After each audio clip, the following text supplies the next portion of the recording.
நம்பிக்கையோடு காத்திருப்பவனுடைய வீட்டில் நல்லது நடந்தே தீரும். ஒரு நாள் போதும் வாழ்க்கையின் மேல் ஒரு புதிய திருப்பம் ஏற்பட. 24 மணி நேரத்தில் உன்னுடைய வீட்டில் நடக்கப் போகின்ற அந்த நல்ல திருப்பமானது என்றென்றைக்கும் மகிழ்ச்சியை நிலையாக கொடுக்கக்கூடியதாக இருக்கும். இது முருகன் மேல் ஆணை. இந்த பதிவை நீ முழுமையாக கேட்கும் பட்சத்தில் உன் வாழ்வில் எல்லா இன்பங்களும் வந்து குவிய தொடங்கிவிடும். இன்றைய மௌனம் கூட நாளைய மகிழ்ச்சிக்கான ஒரு தொடக்கம்தான். எந்த வீட்டில் பிரார்த்தனை இருக்கின்றதோ அங்கு அற்புதம் நிகழ்ந்தே தீரும் என்பது உண்மை.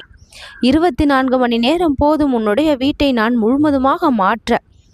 கண்ணீரால் நிரம்பி இருந்த அந்த இல்லத்தை புன்னகையால் நிரப்பப் போகின்றேன்.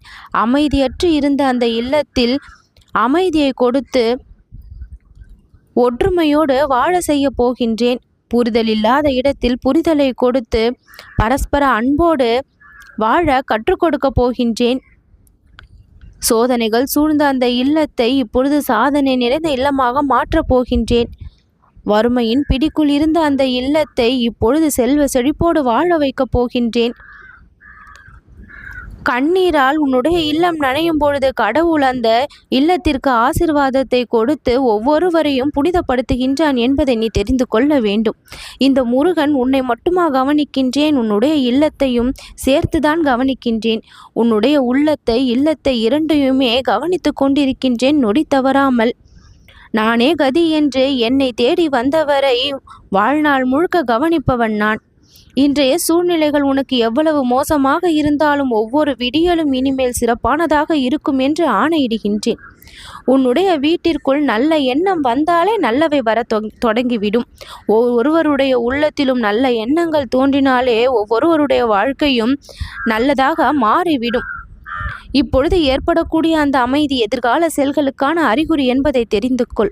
சத்தமில்லாமல் கடவுள் நான் உன்னுடைய வீட்டில் வேலை செய்து ஒவ்வொருவருக்கும் கொடுக்க வேண்டிய நம்பிக்கையும் ஊக்கத்தையும் உற்சாகத்தையும் தைரியத்தையும் கொடுத்து வாழ வைப்பேன்.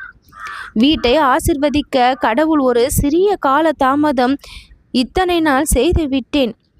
எதற்காக தெரியுமா? சில விஷயங்களை புரிய வைப்பதற்காக தான். இன்றளவும் புரியாமல் இருந்த விஷயங்களை புரிய வைப்பதற்காக தான் இவ்வளவு நாளும் சோதனைகள் நடந்தது. இப்பொழுது ஒரு சிறு மாற்றத்தை கொண்டு வந்தால் மிகப்பெரிய அற்புதத்தை உங்கள் இல்லம் காண ஆரம்பித்துவிடும்.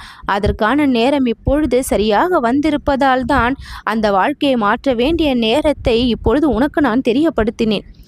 திடீரென்று ஒரு நல்ல செய்தி கதவில் கலையாக வரும். உன் வீட்டில் அமைதி நுழைவதற்கு முன் இத்தனை நாள் சோதனைகள் வந்தது. இப்பொழுது அந்த அமைதி நுழையக்கூடிய நேரம். நம்பிக்கையோடு வாசலை திறந்தால் அதிர்ஷ்டம் உள்புகும். மனதிற்குள் உணர்ந்த அந்த நம்பிக்கை வீட்டை நன்மையால் நிரப்பும். எதிர்பாராத நேரத்தில் வீட்டில் ஒரு பெரிய சந்தோஷம் வர வேண்டும் என்று காத்திருந்தாய். சிறிய தீர்மானம் குடும்பத்தின் வெற்றியை உறுதி செய்யக்கூடிய அளவிற்கு இப்பொழுது நீ எடுத்த முடிவு உன்னுடைய இல்லத்திற்கு புதிய தெம்பையே கொடுக்க போகின்றது. நேர்மையான மனதிற்கு நேர்மறை சக்தி தாமதமின்றி வருவதுதான் உறுதி. நல்லதுக்கான பூ இப்பொழுது மலரப் போகின்றது. கஷ்டத்திற்கான அந்த விடுபடுதலில் இருந்து இப்பொழுது நீ வெளிவந்து விடுவாய். மனதில் இருக்கும் கஷ்டத்தை பிரார்த்தனையில் விட்டு விட்டால் வீடு வலிமை பெறும்.